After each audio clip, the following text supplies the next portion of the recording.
चूहे की डर से बिल्ली भागी। एक जंगल में एक चूहा रहती थी। उस चूहे को बिल्ली से बहुत डर लगता था।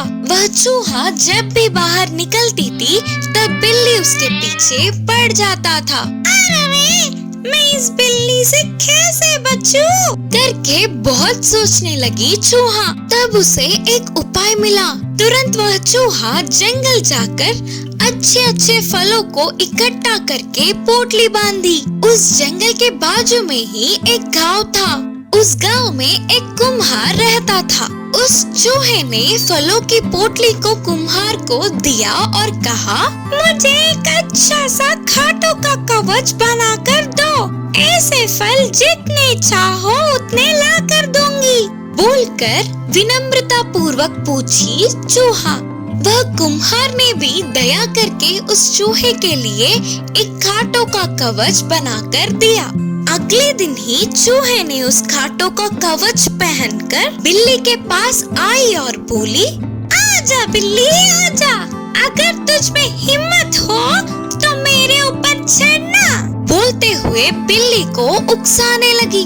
उस बिल्ली को तो पता नहीं था ना, इससे बिल्ली उछलकर चूहे पर चढ़ी। तो बस बिल्ली को चूहे के कवच के सारे कांटे चुभ गए। बाप रे बाप, यह कोई मामूली चूहा नहीं है। बोलते हुए बिल्ली वहाँ से भाग गई। उस दिन से चूहे के दिखते ही बिल्ली डर के भागने लगी। जादुई चूहे की कहानी। एक गांव में कोटैया नाम का एक किसान रहता था। कोटैया के पास बहुत जमीन था। उसके खेत में सारे तरह के फसल उगाता था, पर वो बहुत ही खड़ूस था। बिल्ली को भी एक दाना नहीं देता था। तो कोटैया के घर में बहुत सारे चूहे थे। फसल के बस्तों में फंसी चूहों को दवा देकर मार देता था। बहुत सारे चूहों को ऐसे ही मरते देख उनमें से एक चूहा दुखी होकर भगवान जी से प्रार्थना करती है, भगवान जी, मेरे माँ बाप को उस कोटैया ने मार दिया। बस उन्हें ही नहीं, मेरे परिवार में आधे से ज्यादा चूहों को तो उसने मार दिया। और अब बचे हुए हम ऐसे मरने के लिए तैयार नहीं हैं। हम ऐसे ना मरे करके हमें कोई वरदान दो भगवान जी। ऐसे सच्चे मन से प्रार्थना करने वाली चूहे के सामने भगवान जी तुरंत प्रकट हुए और पूछा, चूहे, तेरी सच्चाई से मैं खुश हुआ। तुझे कौन सा वरदान चाहिए? अपनी इच्छा मांगो। मैं कोई दवाई से ना मरूं, ऐसा कोई वरदान दो भगवान जी। भगवान जी ने कहा, तथास्तु, तुम्हारे पूछे गए वरदान के साथ ही तुम्हें कुछ शक्तियाँ भी दे रहा हूँ।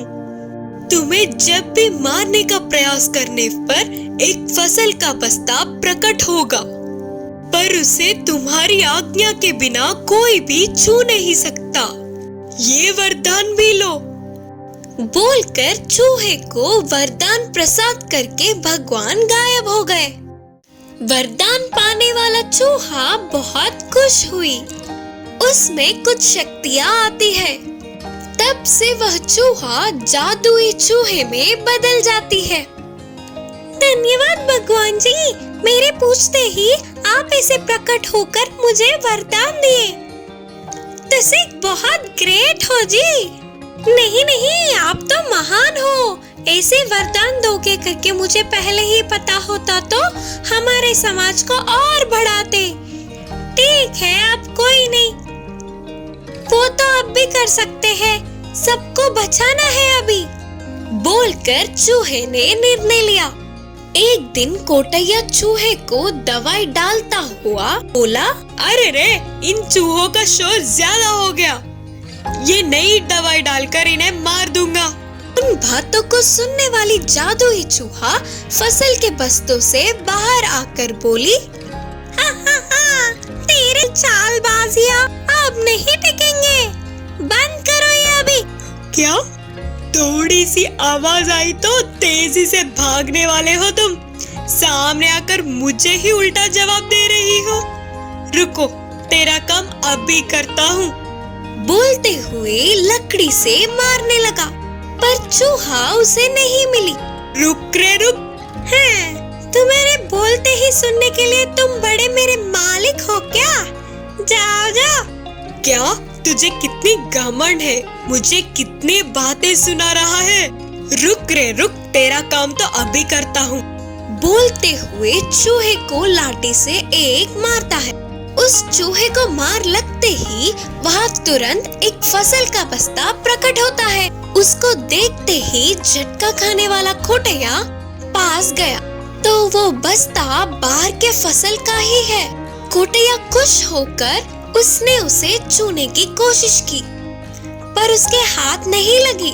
ऐसा क्यों हो रहा है करके खोटैया सोच रहा था, तो तभी चूहे ने कहा, मैं जादू ही चूहा हूँ, मुझे मारोगे तो ऐसे फसल आते हैं, पर उसे तुम छू भी नहीं सकते।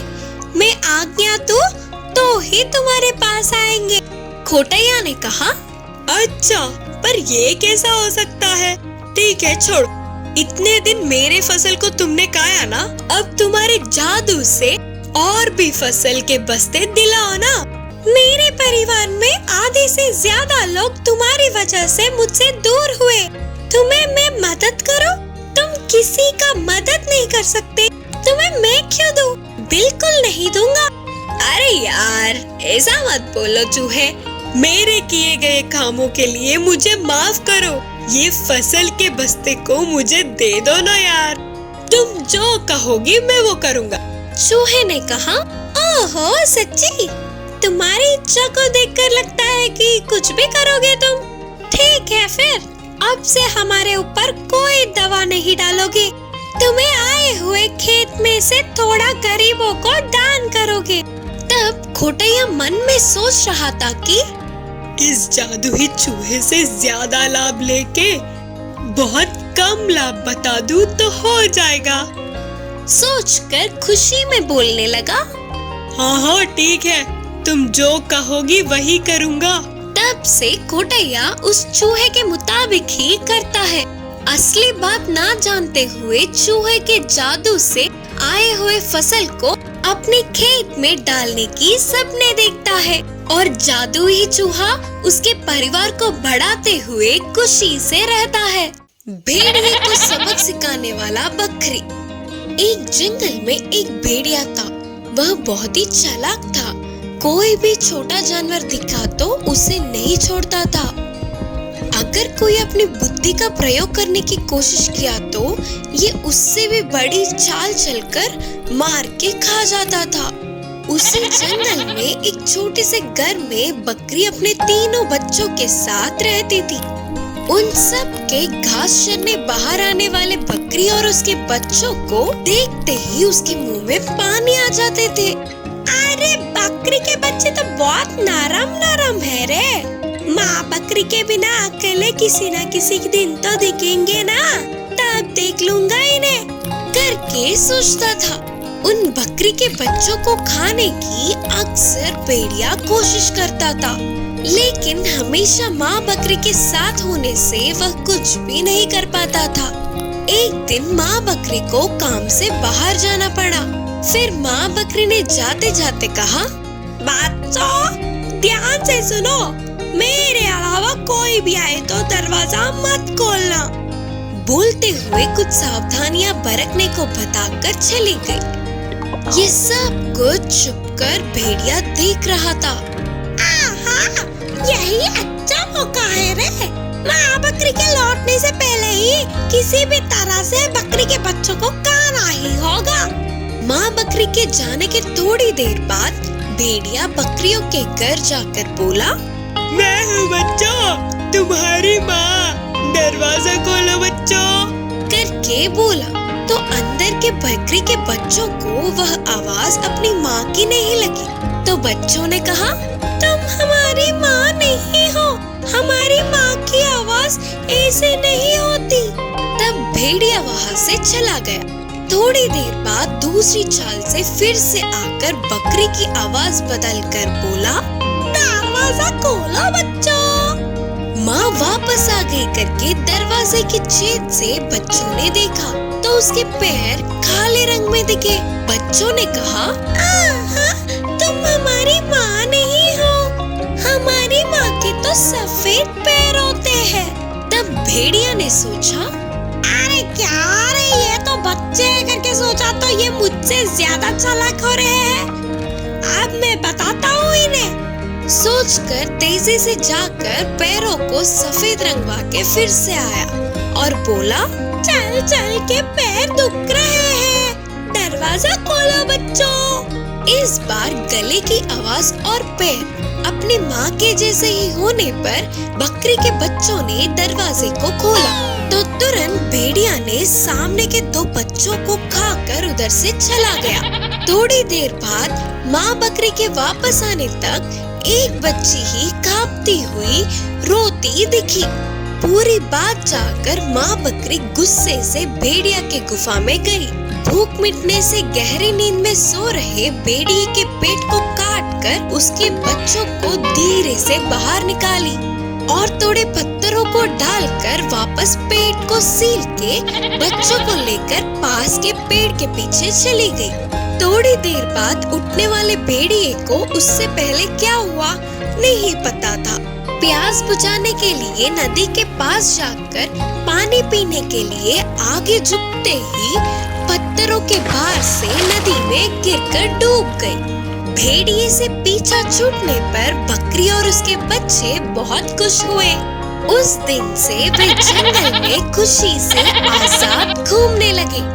इस कहानी की नीति है कि हमारे दुष्ट विचार हम पर ही भारी पड़ते हैं। जादुई हथौड़ा। रामापुर नाम के गांव में चंद्रैया नाम का बड़ाई था। वह बहुत ही गरीब था। तरह तरह के वस्तुएं घर की चीजें तैयार करके उन्हें बेच के कमाए हुए धन से अपने परिवार को चलाता था। एक दिन काम से बाजू के गांव जंगल के रास्ते जाने वाली चंद्रैया को जाल में फंसा एक हाथी दिखा। राहदार, जल्दी इस जाल से मुझे छुड़ाओ, नहीं तो शिकारी आकर मुझे बंदी बनाकर ले जाएगा। बोलकर गिड़गिड़ा रहा था हाथी। हाथी के दुख को देख चंद्रैया हिल गया। तुरंत जाकर उसे जाल से छुड़ा लिया। फिर उस हाथी के पास एक हथौड़ा प्रत्यक्ष हुआ। राहदार, मैं एक जादुई हाथी हूँ। तुम्हारी अच्छाई और तुम्हारी मदद से प्रसन्न होकर मैं तुझे इस जादुई हथौड़े को दे रही हूँ। इससे तेरे काम में यह बहुत काम आएगी और साथ ही तेरा सिद्धि भी होगा। बोलकर वो देख के चली गई हाथी। उस जादुई हथौड़े को घर लाने वाला चंद्रैया उससे अपने खेती का काम और घर के चीजों की तैयारी में उपयोग किया। इससे पहले एक महीने में तैयार करने वाली चीजों को अब उस जादुई हथौड़ा बस एक ही दिन में और ज्यादा सुंदर बनाने लगा। उसके व्यापार में बहुत तरक्की होने लगी। आसपास के गांव के लोग भी चंद्रैया के पास ही आकर अपने पसंद की चीजें खरीद रहे थे। इससे हाथी के दिए हुए जादुई हथौड़े से चंद्रैया को अच्छी कमाई हो रही थी। सभी के जुबान पर सिर्फ चंद्रैया का ही नाम होने पर इन सब से चंद्रैया के बारे में जानने वाले बड़े चोर सोम और दाम उसी रात को बिना आवाज किए दीवार कूदकर घर में घुसे। तब तक चंद्रैया तो गहरी नींद में सो रहा था। अरे वाह, शेर तो गहरी नींद में है। क्या टाइमिंग है यार अपनी। सोना और कैश जितना चाहे उतना चुरा लेंगे रे। ऐसे दोनों चोरों ने सारी कीमती चीजों को अपने बस्ते में डालने लगे। थोड़ी देर में उन्हें एक पेटी में संभाल के छुपाई हुई हथौड़ा दिखा तो उसे देख के वे चौंक गए। हमारे तालों को खोलने के लिए ये काम आएगा ना रे। हाँ, पेटी में ऐसे छुपाया है ना तो बहुत कीमती होगा। सोचकर दोनों चोरों ने इसे लेने का प्रयास किया। इतने में वह हथौड़ा उड़ के दूसरी जगह चली गई। अरे अरे, ये क्या है रे, हमसे ही खेल रहा है। हाँ, हमें नहीं जानता है ना भाई। फिर दोनों ने उस हथौड़े को पकड़ने की कोशिश की। बाप रे बाप, ये तो कोई साधारण हथौड़ा नहीं है, ये तो जादुई हथौड़ा है रे, भागो। हाँ भाई, आपने सही कहा, चलो यहाँ से भाग जाएंगे। दोनों चोर सोम और दाम चुराए हुए सामान को वहीं छोड़कर अपने प्राणों को बचाने के लिए भागने लगे।